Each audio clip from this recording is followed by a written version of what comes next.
Je pense que le général Baldé est déjà, bien que témoin du procureur, est tout simplement en train de respecter les obligations qui sont les siennes en tant que témoin.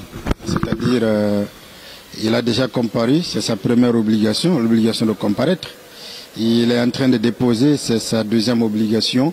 Il est surtout sincère et c'est sa troisième obligation. Cette sincérité veut tout simplement dire qu'il est en train de dire la vérité. Et au fur et à mesure de l'avancement du procès, on voit que la vérité est en train d'apparaître.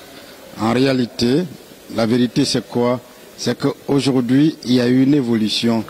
Et cette évolution concerne des certitudes liées déjà au fait qu'on a voulu créer un lien entre le président Dadis et le colonel Bienvenu Lama, et pour faire simplement comprendre que venant du même endroit que lui, en tant que directeur du centre d'instruction, il y avait été nommé par le président Dadis.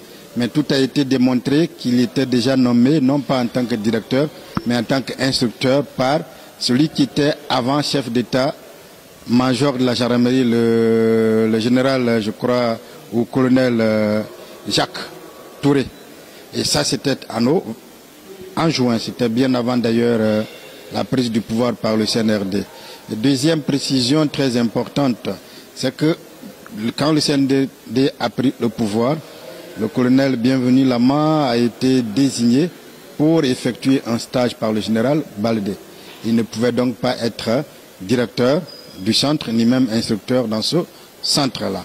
Et la dernière certitude qu'on veut faire croire aujourd'hui, puisque tout le monde a compris qu'il n'était pas directeur du centre, on veut dire qu'il était, si vous voulez, le directeur du stage de formation.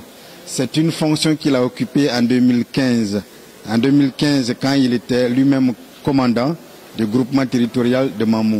En 2015, nous sommes avec le deuxième mandat du président Alpha Condé, ce qui n'a aucun lien avec le président Dadis. C'est capital. Pourquoi? C'est capital parce que l'un des éléments probatoires produits ici par le procureur qui poursuit, qui doit donc, en tant que demandeur, apporter la démonstration de ce que ces personnes-là, le président Dadis surtout, peut être retenu dans les liens de la prévention pour crimes constitués. Ce sont ces témoins qui sont en train de démontrer que ce que le procureur avance n'est pas vrai. Les éléments que le procureur détient ne sont pas des éléments probatoires pouvant être retenus par une juridiction. En clair, tout ce qui est lié à Kalea, avec le passage du général Baldé, tout tombe à l'eau. Tout ce qui était dit contre le président Dadis ne peut plus tenir.